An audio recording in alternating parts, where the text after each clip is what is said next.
The scissors slipped from my trembling fingers as his hands found my waist, pulling me against the leather chair.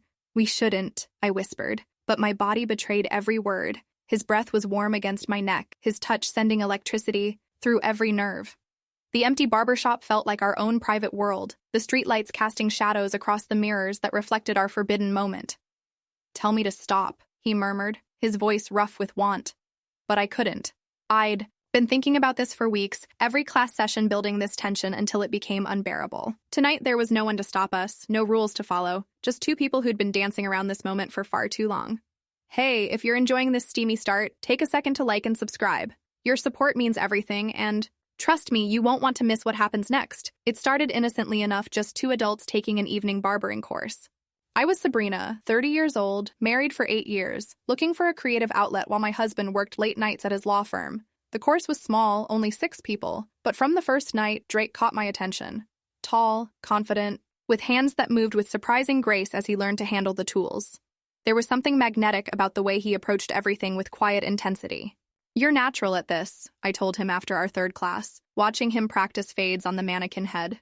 His technique was already better than mine, despite us starting together. He smiled, the kind that reached his eyes and made my stomach flutter in ways I hadn't felt in years. Maybe I just have a good teacher sitting next to me. The flirtation was subtle at first, lingering glances when we thought no one was looking, fingers brushing when we passed tools to each other. During break, we'd find ourselves gravitating toward each other, our conversations flowing easily from technique to life, dreams, disappointments. "What made you want to learn this?" he asked one evening as we cleaned our stations. I paused, considering how honest to be. I needed something that was mine, you know? Something separate from being someone's wife, someone's employee. "What about you?" "Fresh start," he said simply. "Sometimes you need to learn something completely new to remember who you are." There was weight in his words, a story I wanted to know.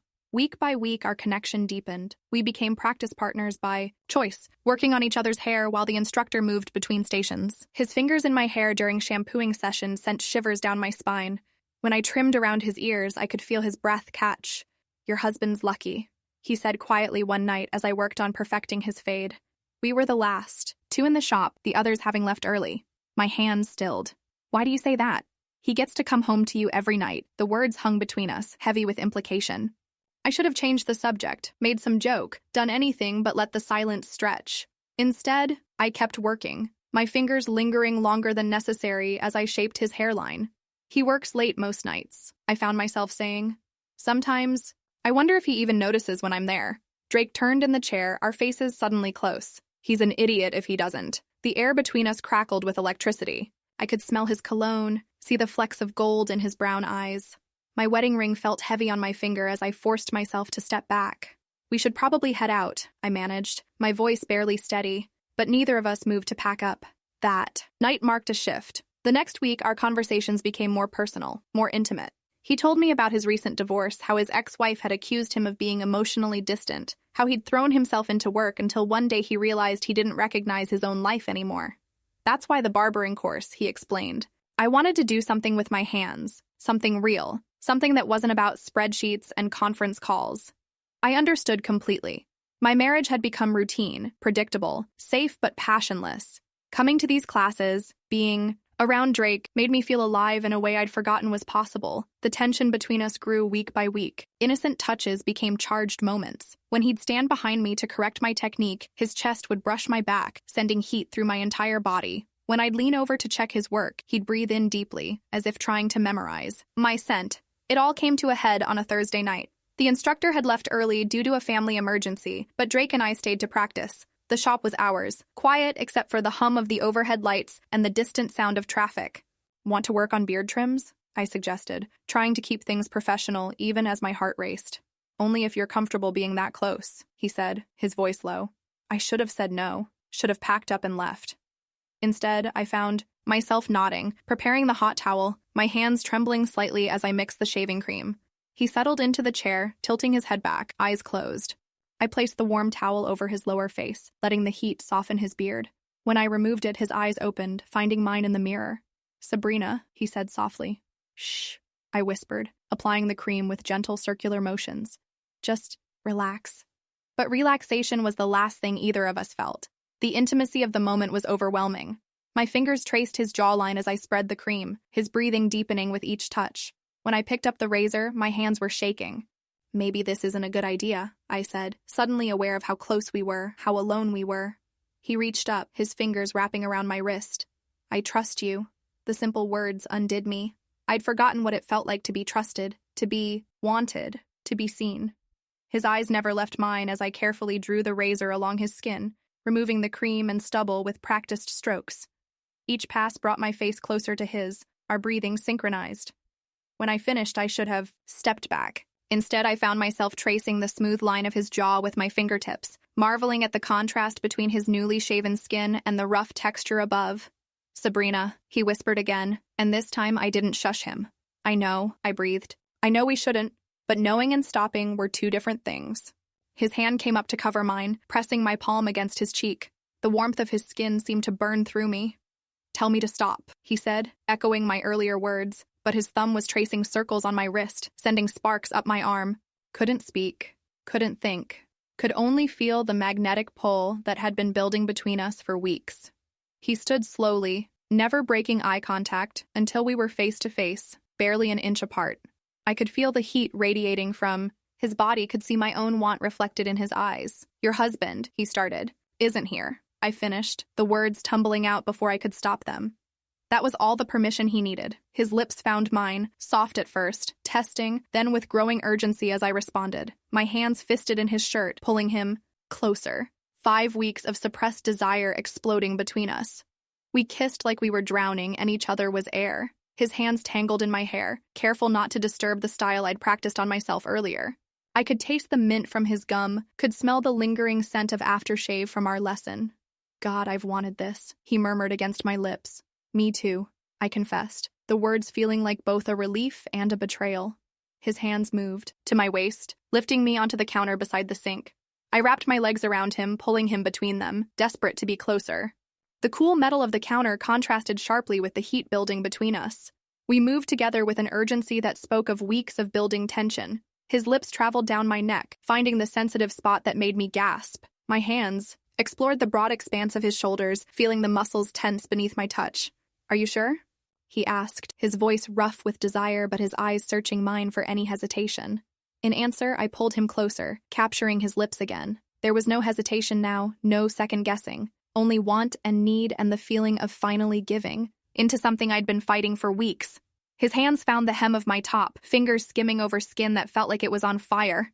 Every touch sent electricity through me, awakening parts of myself I'd forgotten existed.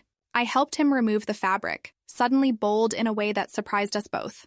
The mirrors around us reflected our movements, creating an intimate gallery of this moment we were stealing from the world. His hands worshipped my skin with the same care and attention he brought to his barbering practice, learning every curve and sensitive spot. When he lifted me from the counter, I wrapped myself around him, trusting him completely as he carried me to the styling chair. The leather was cool, against my skin as he settled me there, his eyes drinking me in with an intensity that made me feel beautiful, desired, alive. "You're incredible," he whispered, his hands framing my face with surprising tenderness. I'd forgotten what it felt like to be looked at like that, like I was something precious and wanted. My marriage had become so routine, so predictable, that moments like this felt like awakening from a long sleep. His touch was reverent as he explored, taking time to learn what made me arch against him, what drew soft sounds from my lips. He was patient in a way that spoke of genuine care, not just physical desire. When I reached for him in return, he groaned softly, his carefully maintained control slipping. "I want you," I whispered, the words feeling both foreign and absolutely right. "Are you certain?" he asked again, giving me one last chance to change my mind. "Completely," I breathed, and meant it. What followed was tender and passionate, urgent, yet unhurried. We moved together like we'd been made for this moment, finding a rhythm that felt natural despite the newness of it all. The chair reclined beneath us, supporting our exploration of each other. His lips found mine again and again, swallowing my soft sounds of pleasure. My hands mapped the landscape of his body, memorizing every detail of this stolen moment. When he shifted position, settling more fully against me, I welcomed him with a gasp that echoed in the empty shop. The intimacy was overwhelming in the best way. Every movement sent waves of sensation through me, building toward something I'd forgotten was possible. His eyes never left mine, creating a connection that went beyond the physical. God, Sabrina, he groaned, his voice thick with desire and something deeper. I pulled him closer, lost in the rhythm we'd created together. The mirrors reflected our joining from every angle, making the moment feel infinite, like we existed in a world of our own making. When the peak finally claimed me, it was with an intensity that left me trembling in his arms. He followed moments. Later, his body tensing against mine as he buried his face in my neck, my name falling from his lips like a prayer. We stayed intertwined for long moments afterward, both of us breathing heavily, neither willing to break the spell we'd woven around ourselves. His fingers traced lazy patterns on my skin while I ran my hands through his hair, careful not to disturb the style I'd worked so hard to perfect. That was, he started, then trailed off, seemingly at a loss for words. I know, I whispered, understanding exactly what he couldn't articulate. Reality began to creep in slowly, the weight of what we'd done settling over us like morning mist. I was married. This was supposed to be just a class, just learning a new skill. But nothing about what had just happened felt simple or casual. We should probably, I began, gesturing vaguely at our scattered clothes. Yeah, he agreed, but neither of us moved immediately. Finally, reluctantly, we separated and began to dress. The process felt oddly intimate after what we'd shared, small smiles passing between us as we helped each other with buttons and zippers. Sabrina, he said as we finished cleaning up our station, making it look like we'd never disturbed the careful order of the shop. I know, I said again, because I did. I knew this complicated everything. I knew it changed us. I knew there was no going back to simple friendship and professional distance. I don't regret it, he said quietly, his eyes meeting mine in the mirror as we did a final check of our appearance. I don't either, I admitted, surprised by the truth of it.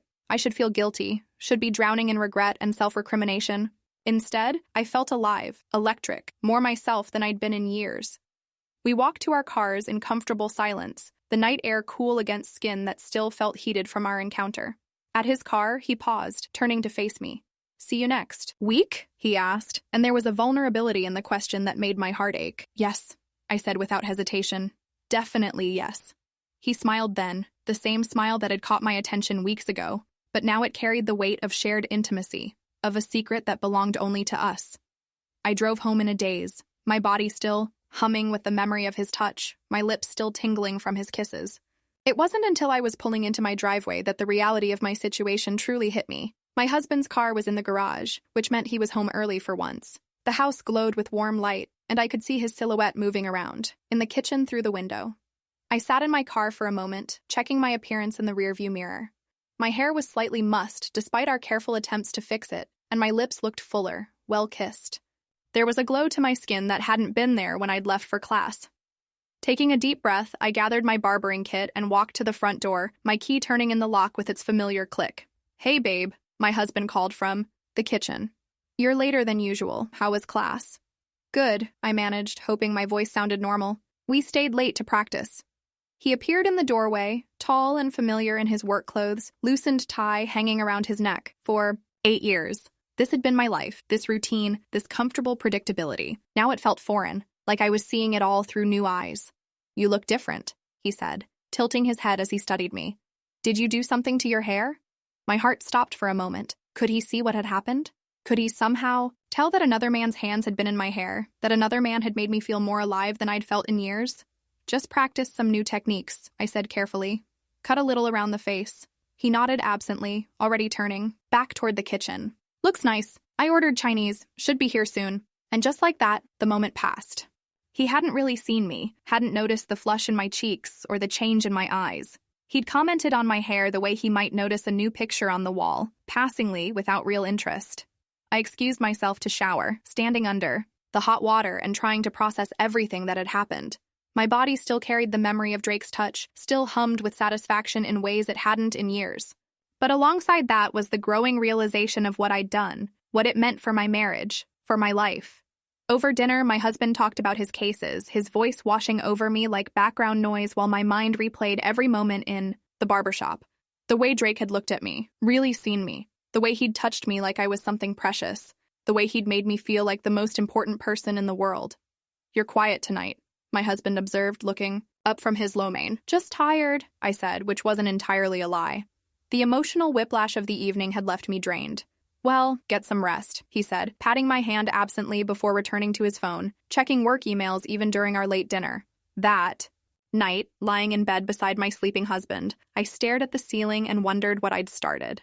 There were still several weeks left in the barbering course. Could I face Drake again? Could I pretend nothing had happened? Did I want to? The answer to the last question terrified me with its clarity. No, I didn't want to pretend it hadn't happened. I wanted it to happen again. I wanted to feel alive again, wanted to be seen and desired and cherished the way Drake had made me feel. But I also wasn't naive. I knew that what we'd started couldn't be easily contained or controlled.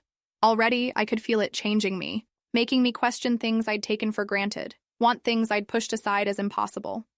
The next few days passed in a blur of normal routine that felt anything but normal. I went through the motions of my life, work, errands, dinners with my husband, but everything felt different, like I was playing a role in someone else's life. My phone buzzed with a text from an unknown number. When I opened it, my breath caught. Can't. Stop thinking about Thursday night. I stared at the message for a long time before responding. Me neither. Counting the days until next week. So was I, and that realization both thrilled and terrified me. The weekend stretched endlessly. My husband worked Saturday morning, then spent the afternoon on the golf course with clients. Sunday was equally routine, grocery shopping, meal prep, a movie on the couch that we watched without really watching. "You seem distracted lately," he said during the movie, his eyes not leaving the screen. "Just thinking about the course," I said, which was true enough. "It's more challenging than I expected." "Well, don't stress too much about it," he said. "It's just a hobby, right? Just a hobby." As if the thing that had awakened something in me I'd thought was dead was just a casual pastime. I nodded anyway, not trusting my voice to stay steady if I tried to explain. When Thursday finally arrived, I found myself changing clothes 3 times before leaving for class. I told myself I was being ridiculous, that I should just wear something practical and focus on learning. But I couldn't stop thinking about how Drake had looked at me, how his eyes had traced every line of my body like he was memorizing me. I arrived at the shop a few minutes early, my heart pounding as I set up my station. When Drake walked in, our eyes met across the room, and the memory of everything we'd shared came flooding back. He smiled, and I felt that familiar flutter in my stomach. "Hey," he said softly when he reached his station next to mine. "Hi," I managed, suddenly shy despite the intimacy we'd shared. The instructor launched into the evening's lesson on advanced layering techniques, but I could barely concentrate. Every time Drake's hand brushed mine as we shared tools, every time, he leaned close to check my work. I felt the same electricity that had led to our encounter the week before. "Want to stay after to practice?" he asked quietly as we cleaned our stations, the other students already packing up to leave. I knew I should say no, should go home to my husband and my safe, predictable life, should pretend that what happened was a one-time mistake and try to forget it ever happened. Instead, I nodded. Have you ever found yourself at a crossroads where you knew your life was about to change forever? Sometimes the most dangerous moments are the ones that feel the most right. What would you do in Sabrina's place? Follow your heart or honor your commitments? Let me know in the comments below. And before you go, smash that like button, hit subscribe, and turn on notifications because this story is just getting started.